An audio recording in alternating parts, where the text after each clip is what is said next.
Hello, good evening. കേരളത്തിൻ്റെ number 1 FM club FM ആണ് നിങ്ങൾ ട്യൂൺ ചെയ്തിരിക്കുന്നത്.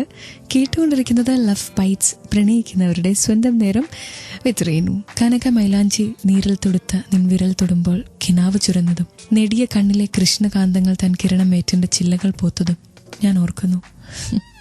പ്രണയത്തിലാകുമ്പോൾ ആരാ ഒരു കവി അല്ലെങ്കിൽ കവയിത്രിയൊക്കെ ആവാത്തല്ലേ? എത്രയൊക്കെ എഴുതാൻ കഴിവില്ല എന്ന് പറയുന്ന ആളുകൾ പോലും പ്രണയിക്കുന്ന ആൾക്ക് വേണ്ടി ഒരുപാട് വർണ്ണനകൾ നൽകും. സംസാരിക്കുമ്പോൾ തേനും പാലും ഒഴുകും. മുത്തേ, ചക്കരേ, കണ്ണേ, നിന്നെ കാണാതെ എങ്ങനെയാണ് ഞാനിരിക്കുന്നത്, ഒന്ന് കാണാൻ തോന്നുക, എപ്പോഴാണ് വരിക, ഒരിക്കലെങ്കിലും ഇങ്ങനെയൊക്കെ പറയാത്ത ആരാ നമ്മുടെ കൂടെയല്ലേ?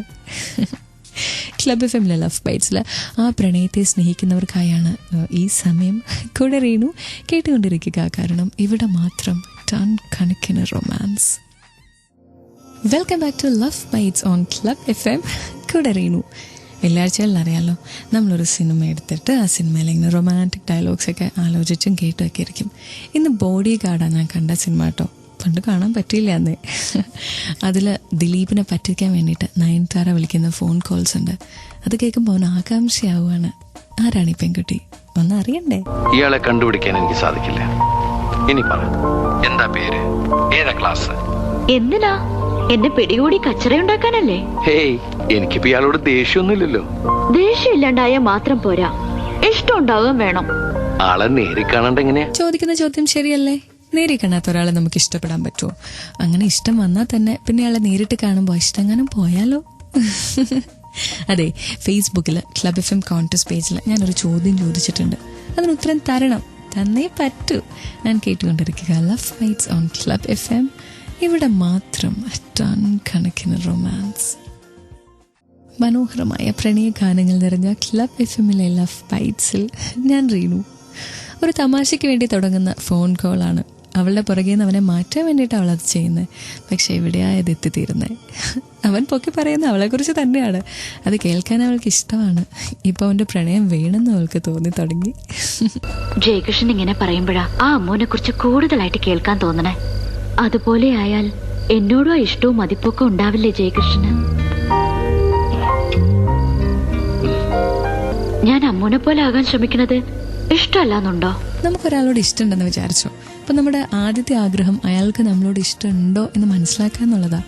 പിന്നെ നമ്മൾ അയാൾക്ക് ഇഷ്ടമുള്ള തരത്തിലുള്ള ആളുകളെയൊക്കെ മനസ്സിലാക്കും. അപ്പോൾ അയാൾ ഏതെങ്കിലും ഒരു പെൺകുട്ടി ആൺകുട്ടിയൊക്കെ പൊക്കിയൊക്കെ പറഞ്ഞാൽ ആ അങ്ങനെയാണോ എന്ന് നമ്മുടെ മനസ്സ് പറയും. പിന്നെ അയാളെപ്പോലെ ആവാനൊക്കെ നമ്മൾ ശ്രമിച്ചുകൊണ്ടിരിക്കും. കുറ്റം പറയാൻ പറ്റത്തില്ല, അയാളുടെ ഉള്ളിലൊരിടം കിട്ടണ്ടേ. അതൊക്കെ എല്ലാ പ്രണയത്തിലും സംഭവിക്കുന്നതല്ലേ. ക്ലബ് FMലെ ലവ് ബൈറ്റ്സിലേക്ക് ഒരു മെസ്സേജ് അയക്കാം. Number 567678. Format club C space നിങ്ങളുടെ മെസ്സേജ്.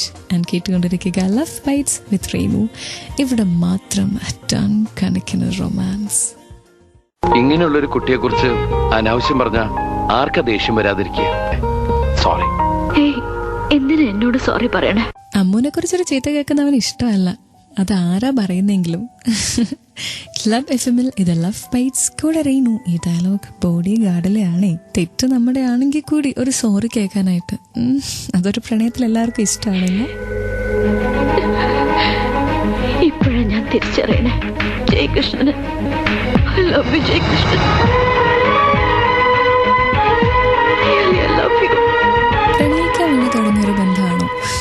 അല്ല, എപ്പോഴും അത് പ്രണയമായി മാറിയെന്നും അറിയുന്നില്ല. ചിലപ്പോൾ നമ്മൾ ഒട്ടും അറിയാത്ത ഒരാളെ അയാളെ മനസ്സിലാക്കി കഴിയുമ്പോൾ നമുക്ക് തോന്നും ഇയാളില്ലാതെ നമുക്ക് ജീവിക്കാൻ കഴിയില്ല എന്ന്. അത് പ്രണയത്തിൻ്റെ ഒരു പ്രത്യേകതയാണ്. ഒരിക്കലും കാര്യത്തില്ല അയാളെ നമുക്ക് പ്രണയിക്കാൻ പറ്റുമെന്ന്. പക്ഷെ മനസ്സിലാക്കി വരുമ്പോൾ അടുക്കുമ്പോൾ മനസ്സ് പറയും ഇയാളാണ് അവൻ അല്ലെങ്കിൽ അവൾ, ഇല്ലാതെ ജീവിക്കാൻ കഴിയില്ല എന്ന്. കേട്ടുകൊണ്ടിരിക്കുന്നത് ക്ലബ് FMൽ ലവ് ബൈറ്റ്സ്. കൂടെ റീണു. ഇവിടെ മാത്രം ടൺ കണക്കിന് റൊമാൻസ്.